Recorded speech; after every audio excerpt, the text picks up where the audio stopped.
Hello everyone, আমি Ishika. Welcome to my another blog. আজ বৃহস্পতিবার, আর আজ সকালটা শুরু হবে একটু অন্যরকমভাবে। সকাল সকাল ঘুম থেকে উঠেই এসেছি একটু ছাদে, কারণ আজ থেকে আমার মায়ের শুরু হলো বড়ি দেওয়ার পর্ব। এখনও যদিও সূর্যের দেখা মেলেনি, কিন্তু আমার মায়ের এবছরের প্রথম বড়ি দেওয়া শুরু হলো। ঠিক কবে থেকে বাঙালির রান্নাঘরে বড়ির আগমন তা জানা যায় না, তবে এটাকে গ্রাম বাংলার মাঠাম্মাদের হস্তশিল্প বললেও মন্দ হয় না, কি বলুন?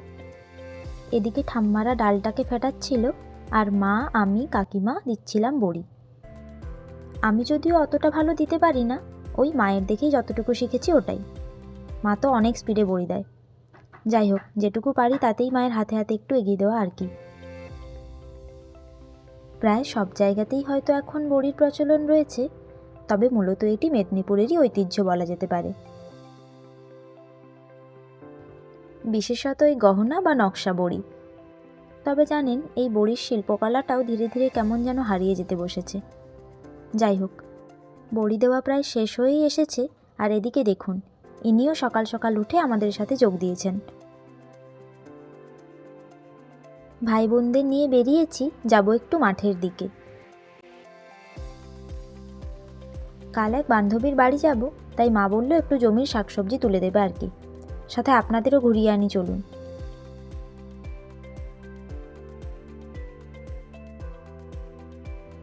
এক সবুজে সাজানো গ্রাম্য পরিবেশ, যেখানে আজও অতিথিই নারায়ণ, আজও আন্তরিকতাই সব কিছুর ঊর্ধ্বে। গ্রামের বেশিরভাগ মানুষই যেহেতু চাষের সাথে যুক্ত, তাই চারিদিকে শীতের শাক, সবজি, ফুলের যেন এক রঙিন মেলা। এই পুরো জমিটা জুড়ে রয়েছে গাঁদা ফুলের চাষ। কি অসাধারণ লাগছে দেখতে বলুন। আর এটা হলো আমাদের জমি। লাল লাল নোটে শাকেরা সব মাথা তুলে দাঁড়িয়ে রয়েছে। মা দুটো তুলে আঁটি করছিল নিয়ে যাব বলে। আর এই যে জমিটা দেখছেন, এটাও আমাদের। এটাতে লাগানো হয়েছে আলু। এদিকে রয়েছে বাঁধাকপি, বেগুন,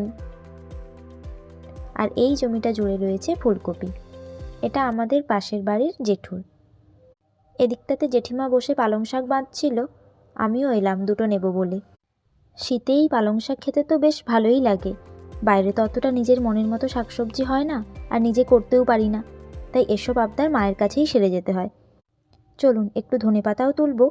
মা একটু ধনেপাতার আচার বানাবে, আর ওই বান্ধবীর বাড়িটাতেও একটু নিয়ে যাব। এই মাঠে বসে শাকসবজি তুলতে যে কি ভালো লাগে। চলুন, হয়ে গেছে নেওয়া। এদিকটাতে লাগানো হয়েছে টমেটো। এটাও ওই জেঠিমা দেরি। টমেটো জমির পাশে পাশে ওলকপিও লাগিয়েছে। এই দেখুন শিক পালং। জানি না কোথায় এটা কী নামে ডাকে, বা আদেও সব জায়গায় এটি খাওয়ার প্রচলন আছে কি না। আমাদের এদিকে তো খায় দেখেছি। নর্মাল পালং শাকগুলোর থেকে শুধু লম্বায় একটু বড় হয়ে যায় আর কি। আর এই যে পুকুরটা দেখছেন, এটা হলো আমাদের পাড়ার সব থেকে পুরনো ও বড় পুকুর। চলুন এবার বাড়ি ফিরি। আর এটা হলো এক দাদুর গোলাপ বাগান। আমাদের পুরো পাড়াতে শুধু এই দাদুরই গোলাপ চাষ হয়, জানেন? সেই ছোট্ট থেকে দেখে আসছি। কি অপূর্ব লাগছে, তাই না বলুন?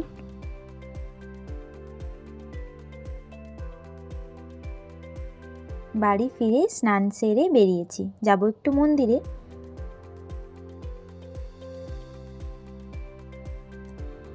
আসলে আজ আমার এই ভাইয়ের জন্মদিন, তাই ওকে নিয়েই একটু এলাম। এটা হলো আমাদের পাড়ার মা লক্ষ্মীর মন্দির। মায়ের মুখটা দেখলে মনটা একদম ভালো হয়ে যায়।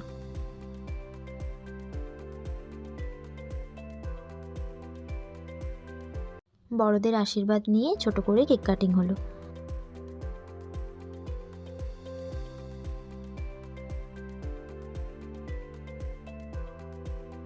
এদিকে তো মিঠাই বুঝতে পারছে না, তাকে কিছু না দিয়ে সবাই এত কি খেয়ে নিল।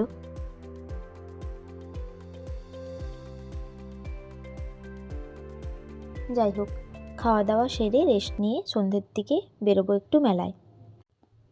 শীতকাল মানেই তো গ্রাম থেকে শহরের অলিগলি জুড়ে বিভিন্ন মেলার আয়োজন, তাই না? পুষ্পমেলা থেকে শুরু করে খাদ্য মেলা, বইমেলা থেকে শুরু করে হস্তশিল্প মেলা, সব কিছুতেই মানুষের নবজোয়ার।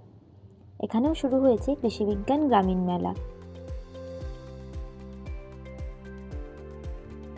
গেটটা কি অসাধারণ সাজিয়েছে দেখুন। চলুন ভেতরের দিকে যাই।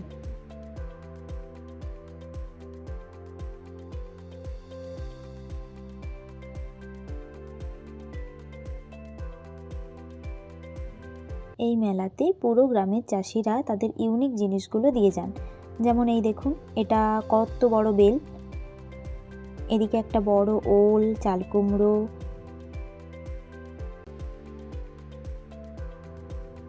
কেউ আবার দিয়েছেন তার জমিতে হওয়া সব থেকে বড় ওলকপিটা।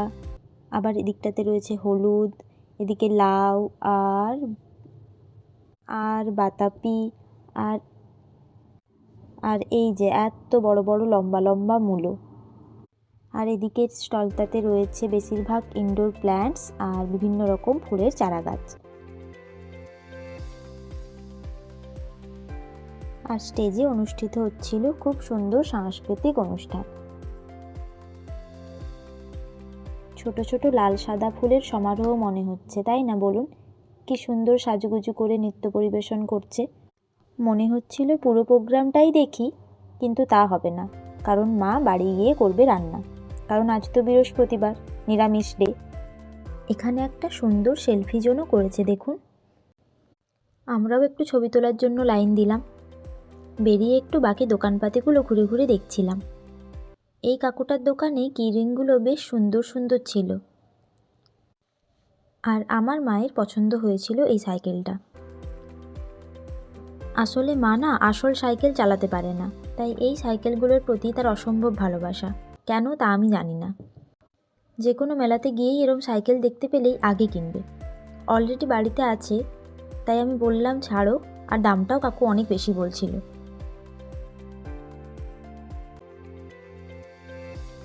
এদিকে কাকিমা জেঠিমা মেলার হরেক মাল দোকানে জিনিসপত্র দেখছিল। আর আমি এই সময় কি করছিলাম দেখুন, নিজের ছোটোবেলার স্মৃতিটাকে একটু নাড়িয়ে চাড়িয়ে দেখছিলাম। নিশ্চয়ই প্রায় সব মেয়েবেলাতেই যে খেলনার ব্যাগ বা ঝুলিটা ছিল, তাতেই রান্নাবাটির সরঞ্জামটা ছিলই। এই ছোট্ট কড়াই, হাঁড়ি, বটি, গ্যাস, এগুলো দিয়েই আমরা মায়ের মতো একটা ছোট্ট রান্নাঘর বানিয়ে খেলতাম, তাই না বলুন? মনটা এখন ছোটোবেলাতে ফিরে যেতে ইচ্ছে করলেও তা তো আর হবে না। চলুন খাওয়া দাওয়া করে রওনা দেবো এবার বাড়ির পথে। অনেক দিন পর সবাই একসাথে বেরিয়ে খুব ভালো লাগছে। আসলে সব সময় তো একসাথে সবার দেখা হয় না, তবে যখন হয় তখন আমরা এমন করেই ঘুরে বেরিয়ে স্মৃতির ঝোলাটাকে ভর্তি করে নিই। যাই হোক, চলুন বাড়ি ফিরি। ভিডিওটাও তাহলে এখানেই শেষ করছি।